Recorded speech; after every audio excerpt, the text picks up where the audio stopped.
Shark Tank, PNMU edition by Teresa James. My business idea is a two-layer running bra, which is dependable and does not cause any issues while running long distances. It will be called 6-7 and is a reversible running bra with two different colors or patterns. It is designed to be tightened on the shoulders to increase hold capability and have ease of putting on and taking off. On the slide you can see elite marathon runners. It is interesting to note that some of them run with their fists near their shoulders rather than in a more relaxed position mid-rib cage. I do not know whether it helps to process oxygen better or if the ladies are having issues with their running bras. The running bra market is currently valued at $12.8 billion in 2025 and is projected to reach $21.4 billion by 2033. Someone might ask what the key drivers propelling the market might be. There is more global participation in running and other fitness activities, growing awareness regarding proper support during exercise, continuous innovation in fabric, technology, and design, and there is a demand for high performance, comfort, and aesthetically pleasing wear. There was a 159% increase in women in their 60s running in the New York City Marathon between 2015 and 2025. That is really incredible. Women in their 60s are the fastest growing demographic in the marathon. As a woman runner, you would want something that's not going to irritate you if you are out on the course for 3 to 8 hours, and you want something that looks nice. There were 174,875 women marathon participants in 2024. The bra wouldn't be geared just for marathon runners, of course. There's runners of different distances, such as 5K, 10K, or even walkers. But I specifically chose marathon runners due to the fact that they are out there for about 3 to 8 hours. My favorite statistic on this page is that less than 1% of the world's population will ever complete a marathon. And you have to wonder, well, maybe because of the comfort level of running a marathon. I think if we can help increase women's comfort while they're running, they'll more want to participate in a marathon. What is special on this slide is the fact in 2019 to 2022, we had a pandemic in the world. In 2024, we show an increase of at least 1% in marathon runners that are women. This shows the resiliency and popularity and dedication to running and marathons. I know during the course of lockdown, it was extremely difficult for some people to be able to get out and run. A lot of people were restricted to their house, so this slide just shows the resiliency of people who are dedicated to running. On this slide, you see the split between males in blue and females in orange. Women are increasing and are approximately 41% of the total course for the marathon. This slide shows the population of marathon runners older than 45 are increasing. We want to show that there is equalization of participation by age group. It shows that we're having an expansive target market. Not only that there's older women marathon runners, but there's older runners, period. This slide shows Dig City Marathon participation by year, beginning from 2000 to 2025. We see zero participation during the pandemic and a slow but sure increase to pre-pandemic numbers in 2025. In 2014, 169 women ran the Dig City Marathon. We see age 60 to 64 age group at 2 participants. In 2025, although there were 147 women participants, the 60 to 64 age group increased to 12. For women, having an underperforming sports bra can be rather psychologically and physically annoying.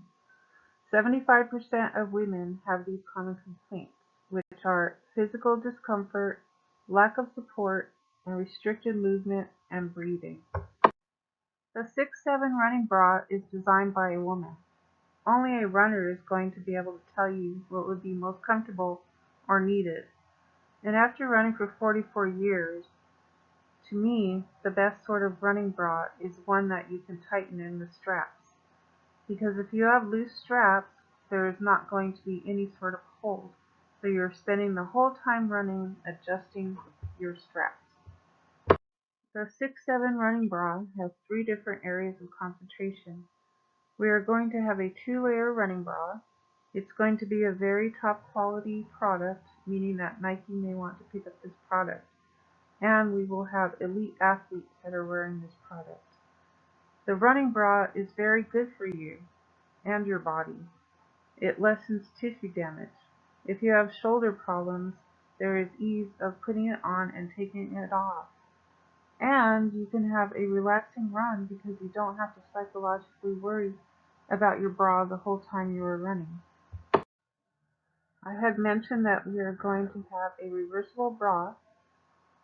So there's 2 different colors that you can choose. You can get more bang for your buck. The bra will be about $75. You can reverse it, you can reverse the patterns, and you can create team bras that match. This is an interesting point which may help in selling the bra. If you ask women if they would like to run 0.22 miles per hour faster, they may become interested. Research done by the University of Portsmouth stated that stride was decreased by 4 centimeters when having inadequate breast support. This slide shows how I calculated 0.22 miles per hour. This slide shows on the left-hand side a running pace per mile starting with 8 minutes per mile. I took this data from the pace the ladies were running in the Duke City Marathon in 2025. On the right-hand side, I have a starting 7 minutes per mile pace, and this is with shaving off the 0.22 miles per hour. When I did research for this project, and I thought about what kind of data I could possibly get, I obviously had to take example from the Duke City Marathon, which is near and dear to my heart because I've run the full marathon 15 times. I used the year 2014, which is one of the years I ran, and the year 2025 just to see how the women did this year. I did have to do a little bit of data cleaning due to the fact that some of the data in 2025 differed from 2014, which had a lot more detailed information.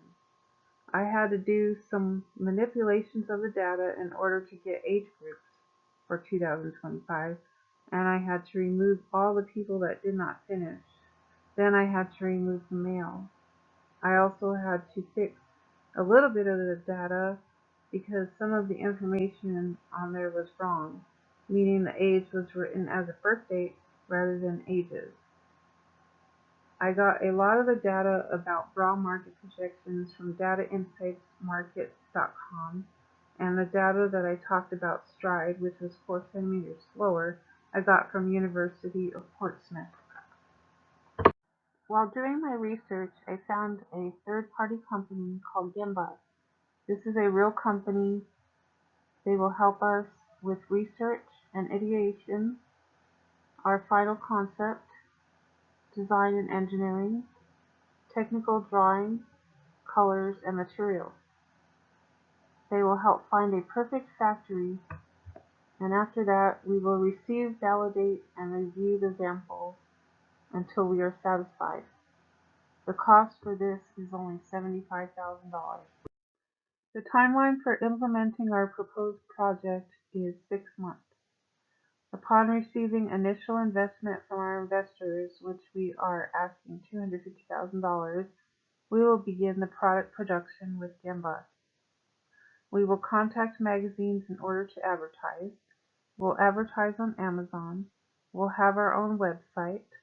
We'll be contacting Nike, as I had said, to see if they want to carry our line. The data infrastructure that we will need are accounting software, website, shipping and receiving software. Our third-party production company will provide additional data infrastructure. The roles or teams that will be involved with the implementation process are finance to seek the investors and keep track of our monetary expenditures, website design, accounting, customer service, shipping and receiving, and marketing. Our third-party production company will provide product management, engineering, design, and quality assurance.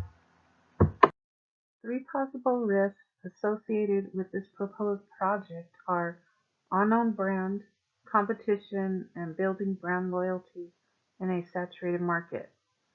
Looking at the pie chart, it looks like almost about half of the pie chart shows other companies that are involved in making sports bras.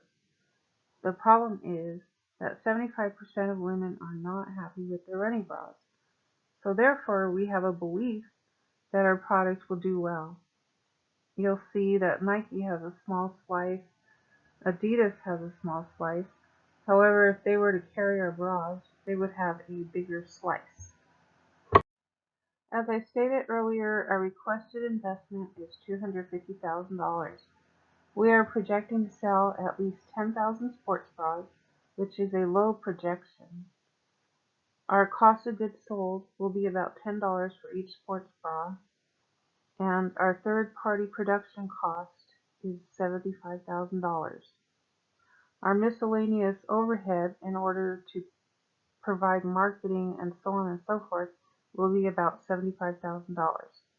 So therefore, we will expect to have $750,000 in revenue. To our investor, we will be offering a 10% share of the revenue for the next 2 years, and an 8% return on the investment, which will be paid off in 2 years. In conclusion, I would like to show our bras, which are expected to be very popular amongst the young folks, and possibly amongst the older folks. But we do know once a woman has tried our running bras, they feel the comfort, they see the gains in their running performance, she will become a repeat customer. We have reversible colors, reversible patterns, so there's always a choice. Word of mouth is usually one of the best advertisements. We expect to be all over social media. Thank you for your interest in our product. If you have any questions, please call the phone number that is listed here. And thank you so much for your time and consideration.